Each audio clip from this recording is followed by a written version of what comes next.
마가복음 2장 5절을 보면 우리가 지난주에 보았듯이 지붕을 뚫고 내려온 중풍병자에게 예수님이 하신 말씀이 죄 사함을 받았느니라 선포하셨습니다. 11절 말씀을 보면 그런 다음에 하신 말씀이 일어나 네 상을 가지고 집으로 가라 하셨습니다. 예수님이 그 말씀을 하셨을 때 중풍병자가 그 사람은 중한 상태였기 때문에 무슨 반쪽이 마비가 돼가지고 반신불수가 돼가지고 절뚝거리고 온 사람도 아니고 온몸이 마비된 사람이라 네 사람에게 들 것에 들려서 온 중한 사람이었습니다. 그런 사람이었는데도 그 사람이 회복되는 데는 많은 시간이 필요하지 않았습니다. 일어나 네 상을 가지고 집으로 가라 하는 즉시에 그 사람이 즉시로 일어나서 들 것을 가지고 걸어서 갈 수 있었습니다.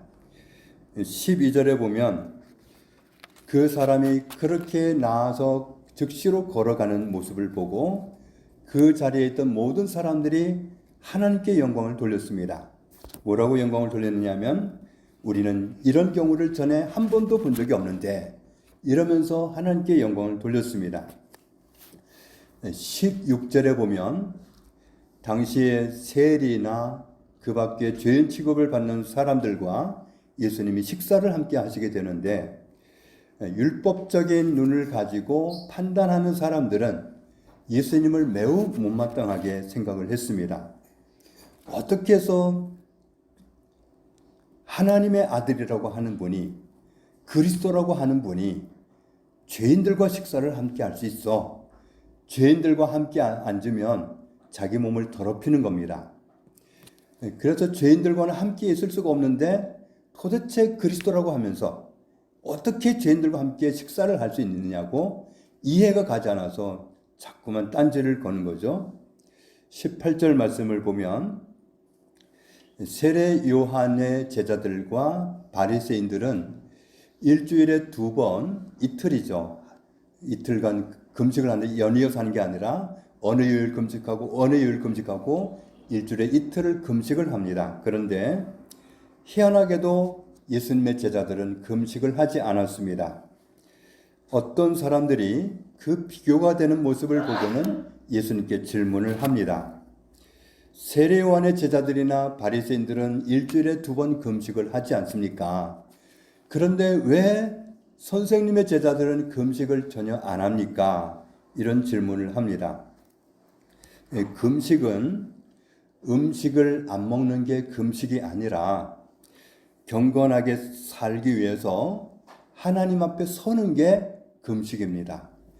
그래서 밥만 안 먹는 게 금식이 아니라 하나님 앞에 서야 돼요. 금식 기도한다 그러면 하나님 앞에 서서 기도하는 그런 기도를 하면서 밥을 안 먹는 게 금식이지 밥만 안 먹는 게 금식은 아니거든요. 그런데 이미 이사야 선지자, 예수님 오시기 약 700년 전에 살았던 이사야 선지자 때에도 이미 사람들이 이런 금식하는 규례를 가지고 있었는데 일주일에 하루 이틀 동안 금식을 하면서 이 사람들이 밥은 안 먹는 걸 할 수 있으면서 하나님 앞에 서는 건 안 하는 거예요. 이사야 58장에 나와 있죠. 보라 너희가 금식하면서 논쟁하고 다투고 악한 주먹을 가지고 사람을 치고 그러니 너희가 오늘 금식하는 것은 너희의 목소리를 하나님에게 상달시키려고 금식하는 게 아니지 않느냐. 이것이 어찌 내가 기뻐하는 금식이 되겠으며 어찌 사람이 자기의 마음을 괴롭히는 날이 되겠느냐. 그의 머리를 갈대같이 속이고 굵은 배와 재를 펴는 것을 어찌 금식이라 하겠으며 여호와께 연락될 날이라 하겠느냐. 음식만 안 먹는 게 금식이냐. 내가 기뻐하는 금식, 하나님이 기뻐하는 금식은 흉악의 결박을 풀어주며 누군가 묶인 게 있으면 풀어주고 멍에의 줄을 끌어주고 막 다른 사람을 억압하고 자기 마음대로 다른 사람을 막 무시하고 누르고 그러던 것을 끌어주고 자기가 압제하던 사람들을 자유하게 해주고 다른 사람에게 멍에를 주어가지고 힘들게 하던 걸 그걸 꺾어버리고 그렇게 하는 게 금식이지 무슨 밥만 안 먹는 게 금식이냐. 또 줄인 자에게 내 양식을 나누어 주며 배고픈 사람 있으면 먹을 것을 나누어 주고 유리 빈민하는 사람들을 집에 들이면서 헐벗은 자를 보면 입혀주고 내 고륙을 피하여서 스스로 숨지 아니하는 것이 아니겠느냐. 어려운 친척이 오면 안 도와주려고 숨고 이게 아니라 어려운 사람이 오면 도와주려고 하고 그게 금식이지 무슨 음식 안 먹는 게 금식이냐. 그런데 금식을 하나님이 원하시는 대로 제대로 하면 그리하면 내 빛이 새벽같이 비칠 것이며 내 치유가 급속할 것이며 내 공의가 내 앞에 행하고 여호와의 영광이 내 뒤에 호위하리니. 그런 상태에서 그렇게 살면서 그 다음 절에 네가 부를 때에는 나 여호와가 응답하겠고 네가 부르짖을 때에는 내가 여기 있다 하리라. 만일 네가 너희 중에서 멍에와 손가락질과 허망한 말을 제하여 버리고 줄인 자에게 내 심정이 동하며 괴로워하는 자의 심정을 만족하게 하면 내 빛이 흑암 중에서 떠올라 내 어둠이 낮과 같이 될 것이며. 같이 읽습니다. 11절은 여호와가 너를 항상 인도하여 메마른 곳에서도 내 영혼을 만족하게 하며 내 뼈를 견고하게 하리니 너는 물된 동산 같겠고 물이 끊어지지 아니하는 샘 같을 것이라. 아멘. 뼈를 튼튼하게 하려면 칼슘을 많이 먹어야 된다고 하대요. 그래서 음식으로도 칼슘이 들어간 음식을 먹고 칼슘 영양제도 먹고 우리가 애를 쓰지 않습니까? 그런데 우리가 하나님 앞에서 정말 하나님 앞에 서서 하나님이 기뻐하는 방식으로 내 삶의 방식을 바꾸기 시작하면 그러면 하나님이 너를 항상 인도하고 메마른 곳에서도 내 영혼을 만족하게 하고 내 뼈를 견고하게 하겠고 너는 물된 동산 같겠고 끊어지지 아니하는 샘 같을 것이라. 우리가 하나님 앞에서 하나님이 기뻐하시는 삶의 태도를 취할 때 하나님이 우리를 보호하시고 강건하게 하시고 새롭게 하시고 평안하게 하시고 만족하게 하시고 이런 약속을 하고 계십니다. 그래서 금식은 경건하게 살기 위해서 하나님 앞에 서는 게 금식입니다. 하나님 앞에 서면 하나님이 자꾸만 보여주세요. 고치라고. 뭘 고치라고 하냐면 우리가 평상시에는 사람들 앞에 있을 때는 사람들이 자꾸 보여요. A라는 사람 뭐 좀 고쳤으면 좋겠고 B라는 사람 뭐 좀 고치면 참 좋겠고 C라는 사람은 뭐 좀 진짜 그 버릇 고쳤으면 좋겠고 자꾸만 뭐가 보여요. 다른 사람 고칠 게 보여요. 그런데 하나님 앞에 서면 내가 보입니다. 하나님은 자꾸 나를 고치라고 그래요. 다른 사람은 하나도 지적을 안 해요. 아무 개가 더 문제인 것 같은데 그 사람은 언급도 안 하시고 나를 고치라고 그러세요. 나한테 정말 못된 것이 있고 버려야 할 것이 있고 고쳐야 할 것이 있다고 자꾸만 보여주시고 그거 고치라고 하세요. 그러면 나를 고치기 시작하면 하나님 앞에서 우리가 큰 은혜를 입게 됩니다. 다른 사람들을 바라볼 때는 왜 저렇게 살까 그랬던 사람이 하나님 앞에 서고 나서 돌아서면 왜 저렇게 사느냐가 안 보여요. 정말 저렇게 와주는 게 감사하고 저렇게 있는 게 고맙고 좀 부족한 게 있으면 하나님이 은혜 펴주시길 기도하게 되고 자꾸만 희한하게 긍휼한 마음이 부어져요. 하나님 앞에 선 사람은 그런 은혜를 입어가지고 다른 사람을 보는 관점이 달라집니다. 그래서 하나님 앞에 서면 다른 사람은 안 보이고 내가 다른 사람한테 못한 게 보이고 나의 태도를 어떻게 고쳐야 되겠고 내 말버릇을 어떻게 고쳐야 되겠고 내 성질머리를 어떻게 고쳐야 되겠고 내 생활 태도를 어떻게 고쳐야 되겠고 그런 것이 자꾸만 보여지게 해주셔서 고치게 만드십니다. 그리고 그렇게 하는 사람에게 하나님이 바로 이 11절의 약속을 주고 계시는 겁니다. 그런데 세례 요한의 제자들이나 바리새인들은 일주일에 이틀을 금식을 해요. 금식하는 목적은 하나님 앞에 경건하게 살기 위해서 그래요. 내가 어떻게 하면 하나님이 기뻐하시는 삶을 살아갈 수 있을까? 그것 때문에 금식하는 거예요. 그런데 이 사람들은 금식은 하는데 문제는 하나님 앞에는 안 서요. 그러니 금식은 음식만 안 먹는 금식이 되고 다른 사람을 볼 때 조금도 사람을 보는 관점이 바뀌지 않아요. 여전히 아무개는 고쳐져야 되겠고 아무개는 정말 못된 놈이고 왜 저런 놈이 내 동네에 사는지 모르겠고 자꾸만 그런 게 여전히 떠나지 않고 보여요. 금식은 남들한테 내가 경건하게 사노라 하고 인정받으려고 보여주려고 금식하는 게 아니라 하나님 앞에 서는 것이 하나님이 기뻐하는 금식입니다. 예수님은 왜 당신의 제자들은 금식하지 않습니까? 질문하는 사람들을 깨닫게 해주려고 말씀을 하시는데 마가복음 2장 19절 20절을 보면 결혼식장에 간 손님이 신랑과 함께 있을 때 그 사람이 금식하겠느냐? 결혼식장에 간 사람은 신랑이 음식을 차려주고 신랑이 준비한 음식을 즐겁게 먹으면서 신랑의 앞날을 축하해주는 자리잖아요. 그런데 그 자리에서 금식한다고 표를 내고 난 오늘은 금식하는 날에서 안 먹는다. 그런 사람이 있느냐? 그날이 설사 금식하는 날이어도 신랑을 축하하기 위해서 간 사람은 그날 신랑을 기쁘게 해주기 위해서 신랑이 준비한 음식을 정말 감사함으로 먹으면서 마음껏 축복해 주지 않겠느냐. 그게 혼인잔치에 간 사람의 모습이 맞지 않느냐. 그렇지만 혹시 그러다가 신랑을 누구한테 뺏기게 되면 그럴 때는 당황스러워서 그 신랑을 찾아다니면서 금식하지 않겠느냐. 하나님은 우리를 천국으로 불러주시려고 예수님을 보내주셨습니다.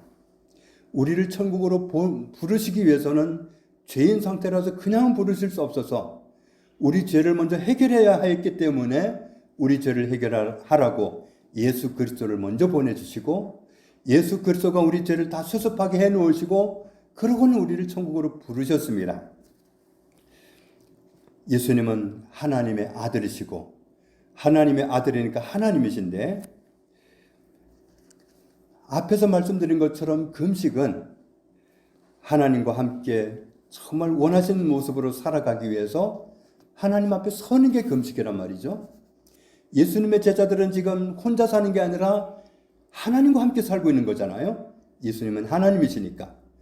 그러면 하나님 앞에 선 사람들이 금식하겠느냐? 예수님을 잃게 되는 날, 예수님을 어느 날 뺏기게 되면 그날은 금식하겠죠. 실제로 예수님이 사람들에게 말도 안 되는 죄목을 뒤집어 쓰고 잡혀가시던 날 제자들이 음식 먹을 그런 기분이 들었겠어요?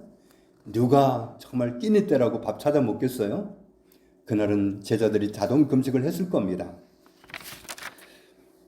금식을 해야 하는 이유가 무엇인지 사람들은 잘 모르고 있었던 겁니다. 그래서 또 깨닫게 해주시려고 다음 절에 말씀하는데 생배 조각을 낡은 옷에다가 붙이는 사람이 있느냐. 만일 그렇게 낡은 옷을 꿰매겠다고 그렇게 해버리면 그러면 그 옷은 더 심하게 헤어지게 된다. 망가지게 된다. 예수님이 오셨을 때 경건하게 살고자 한다던 사람들이 많은 지침들을 가지고 있었지만 겉으로 보여주고서 나 이렇게 경건하게 살아. 도와주는 것도 길거리 사람 많이 지나가는 길목에 서 있다가 일부러 아주 보란듯이 이거 가지고 좀 뭐 좀 사 먹어 그러면서 티를 내고 금식하는 것도 그냥 정말 금식하는 티를 다 내고 다니면서 나 금식해 그러고 인정받으려고 하고 그런 모습이었단 말이죠. 그래서 겉으로 보여주는 건 경건하게 보여주려고 애를 쓰는 모습인데 그것은 가짜 경건이었던 겁니다. 그래서 22절에도 말씀하기를 새 포도주를 낡은 가죽 부대에 넣으면 되겠느냐. 그러면 낡은 가죽 부대는 그 포도주가 부풀어 오를 때 다 터져버려서 못 쓰게 되는 건데 그럼 부대도 망가지고 포도주도 다 잃게 되는데 그렇게 할 사람이 있겠느냐. 새 포도주는 새 부대에 넣어야지. 하나님이신 예수님이 말씀하시는 것들은 가짜 경건을 가지고 있는 그 시대 사람들에게는 그들이 가진 경건은 헌부되고 예수님이 그들을 고쳐줘야 하는 그 새로 말씀하신 말씀들은 새 포도주와 같았습니다. 새 포도주를 담으려고 하는 그들의 그릇은 엉터리 경건이고 가짜 경건이었기 때문에 거기에다 쑤셔 넣을 수가 없어요. 다 망가져 버릴 것이고 받아들여지지 않기 때문에 예수님이 오셨을 때 경건하게 살고자 하는 사람들은 나름의 경건한 법을 많이 가지고 있고 그걸 가지고 사람들을 가지고 난도질을 하고 공격을 하고 했지만 그것은 하나님을 기쁘시게 할 수 없는 엉터리들이었습니다. 23절 24절을 보면 어느 안식일 날 예수님이 제자들과 함께 밀밭 사이로 지나가게 됐습니다. 그런데 예수님의 제자들이 그날 밀 이삭을 따버렸어요. 그날은 안식일이에요. 안식일 날은 밀 이삭을 따면 안 됩니다. 남의 걸 따서가 문제가 아니라 안식일 날 밀 이삭을 꺾어버리면 그것은 추수가 됩니다. 적어도 이 바리새인들이 보는 관점은 바로 그겁니다. 제자들이 왜 그걸 꺾었겠어요? 우리가 70년대 그때 이전으로 얼마나 어려웠어요. 정말 먹고 살기 힘들 때 그때 지나가다가 보리 이삭이라도 보면 밀 이삭이라도 보면 그냥 지나갔겠어요? 뭐 다 쓸어가지는 않더라도 당장의 욕이라도 하고 싶었겠죠. 제자들이 얼마나 배가 고팠으면 밀 이삭을 꺾었겠어요. 그러면 그 마음을 헤아려주면 되는데 그런 마음 따위는 안중에도 없고 왜 안식일 날 밀 이삭을 자르는 추수하는 이 일을 하느냐. 왜 안식일 날 이 일을 하느냐. 요게 꼬투리란 말이죠. 그래서 바리새인들이 시비를 건 겁니다. 3장 오늘 읽은 말씀에 예수님이 회당에 들어가셨는데 마침 회당에는 한쪽 손이 마른 사람이 있었습니다. 손이 말랐다는 거 유난히 손이 가늘었다는 얘기죠. 한쪽 손이.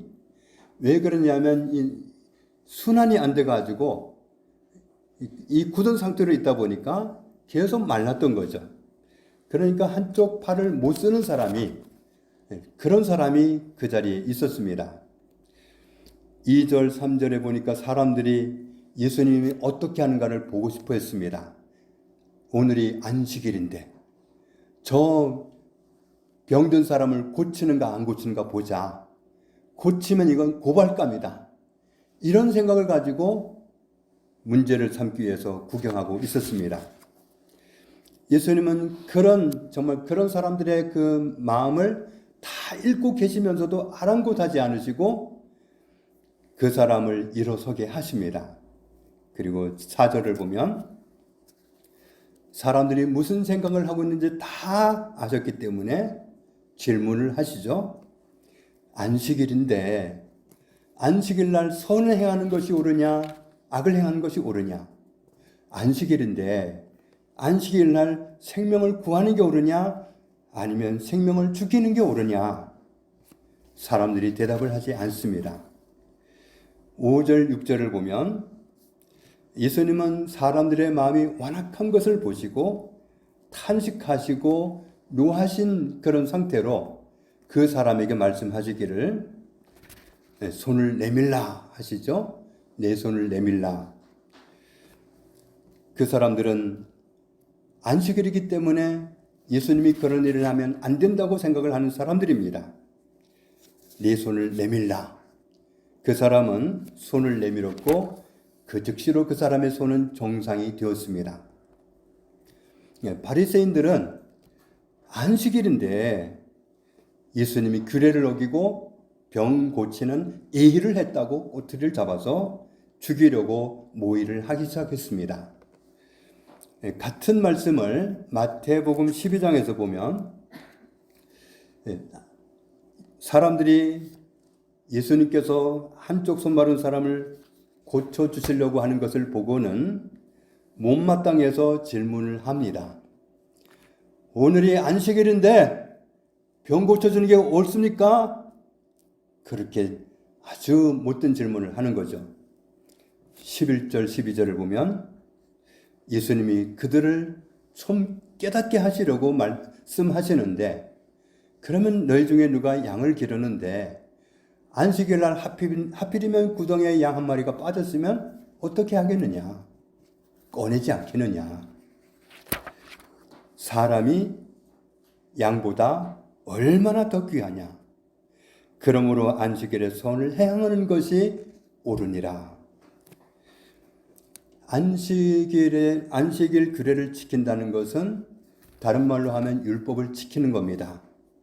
율법을 지킨다는 건 목적이 뭐냐면 하나님으로부터 의롭다함을 얻기 위해서입니다. 너는 내 말을 잘 들으니 너는 의인이다. 이 말을 들으려고 하는 거예요. 하나님으로부터 의인으로 받아들여지는 사람이 되고 싶어서 율법을 지키는 겁니다. 율법은 613가지가 있는데 365가지는 뭐뭐 하면 안 돼 이런 조항이고, 나머지는 뭐뭐 해라, 해야 된다 이런 조항들입니다. 마가복음 12장을 보면 서기관 중에 한 사람이 예수님께 질문을 하는데, 하나님이 우리에게 주신 계명 중에 첫 번째가 무엇입니까? 말하자면 어떤 계명이 가장 크고 어떤 계명이 가장 중요합니까? 이런 질문을 한 겁니다. 29절 30절을 보면 예수님이 말씀하기를 하나님은 한 분이시다. 그리고 우리의 유일한 주인이시다. 그럼 우리가 하나님 앞에 어떻게 해야 되느냐 하면 내 마음을 다하고 목숨을 다하고 뜻을 다하고 힘을 다하여 주 너의 하나님을 사랑하라 하신 것이 첫 번째다. 이 율법 613가지가 있는데 그 율법 중에 제일 크고 제일 중요한 게 뭐냐면 너의 하나님을 사랑하는 것이다. 하나님을 사랑하는 게 제일 큰 계명이다. 31절을 보면 두 번째로 가장 중요한 거, 가장 큰 것은 뭐냐면 내 이웃을 내 자신같이 사랑하라 하신 것이다. 구약 성경에도 이런 표현이 많이 있습니다. 내 이웃을 내 몸과 같이 사랑하라. 이것이 두 번째로 중요한 계명이고 큰 계명이다. 이 말씀에 의하면 하나님과의 관계는 어떤 관계를 맺어야 될 것 같습니까? 하나님은 우리를 사랑하시는 분입니다. 우리는 하나님과 어떤 관계를 맺어야 되느냐 하면 하나님을 사랑하는 것이 가장 크고 가장 중요한 계명이라고 하셨기 때문에 하나님을 사랑하는 사람이어야 됩니다. 하나님과의 관계는 사랑하는 관계, 사랑하는 사이여야 됩니다. 하나님을 사랑할 때는 정말 목숨을 다해서, 마음을 다해서, 힘을 다해서, 뜻을 다해서 사랑하는 것이다. 정말 온 힘을 다해서 사랑하는 것이 우리에게 주어진 하나님과의 맺어야 할 그런 관계의 모습입니다. 누가복음 15장을 보면 어느 집 둘째 아들이 자기한테 줄 유산을 미리 달라고 하더니 혼자서 자기 마음껏 잘 살아보겠다고 결심을 세우고 자기 아버지를 버리고 먼 나라로 훌쩍 떠나버렸습니다. 그리고 나서 자기 수중에 돈이 있는 동안에는 아버지가 필요하다는 사실을 몰랐습니다. 그런데 자기 마음대로 되지를 않았죠. 흥청망청 쓰다 보니까 어느새 돈은 다 없어져 버렸고, 돈만 떨어진 게 아니라 세상 경제도 곤두박질을 쳐가지고 어디 가서 돈을 벌고 싶어도 벌 수가 없는, 정말 그런 구직난이 없어요. 어떤 일도 할 수가 없는 그런 상황이 돼버려서 궁핍한 상태, 먹고 살 그런 상황도 없는 그런 환경이 되고 말았습니다. 그래서 가진 것이 없는 거지가 되고 나니까 배가 고팠고, 흉년이 들어서 먹을 것을 구할 수조차도 없고, 잘 살기는커녕 자기 목숨도 보존할 수 없다는 위기감이 찾아왔을 그때서야 나한테는 아버지가 있었지, 나한테는 아버지가 필요했구나, 이 사실을 그때서야 발견합니다. 20절을 보면 아버지한테 정말 죄스러운 마음을 가지고 돌아갔는데, 돌아가면서 상황을 보니까 어떻습니까? 자기같이 못된 짓을 한 아들을 아버지는 진즉에 잊어버렸을 줄 알았는데 전혀 반대였습니다. 아버지는 자기를 잊어버리긴커녕 날마다 이 집 나간 아들이 돌아오는지 안 돌아오는지 그게 궁금해서 먼 길을 바라보고 있었습니다. 그래서 둘째 아들이 오는 것을 보고는 아버지가 뛰어와서 아들을 부둥켜 안고 엄청나게 환영합니다. 이사야 49장에서 하나님이 말씀하십니다. 같이 읽습니다. 여인이 어찌 그 젖먹는 자식을 잊겠으며 자기 태에서 난 아들을 긍휼히 여기지 않겠느냐. 그들은 혹시 잊을지라도 나는 너를 잊지 아니할 것이라. 하나님은 우리를 잊지 못하셨습니다. 우리는 그 둘째 아들처럼 떠났던 사람들입니다. 아버지가 필요 없다고, 하늘 아버지가 필요 없다고, 나는 내 마음껏 잘 살아보겠노라고 과감하게 하나님을 버리고 떠났던 사람들입니다. 그러나 하나님은 하나님의 품을 떠났던 우리를 잊은 적이 없습니다. 나는 너를 잊을 수 없다. 그래서 요한복음 3장에 하나님이 우리를 잊지 못하는 사랑을 갖고 계셨기 때문에 이 같은 은혜를 베풀어 주셨죠. 하나님이 세상을 이처럼 사랑하사 독생자를 주셨으니 이는 그를 믿는 자마다 멸망하지 않고 영생을 얻게 하려 하심이니라. 하나님은 우리를 사랑하는 그 변함없는 사랑, 그 사랑도 흐릿해진 사랑이 아니라 변함이 없는 사랑으로 우리를 사랑하시기 때문에 우리를 찾아와 주시고 우리를 부둥켜 안으시고 다시금 천국으로 데리고 가시는 그런 사랑을 우리에게 베풀어 주셨습니다. 요한일서 4장 9절을 보면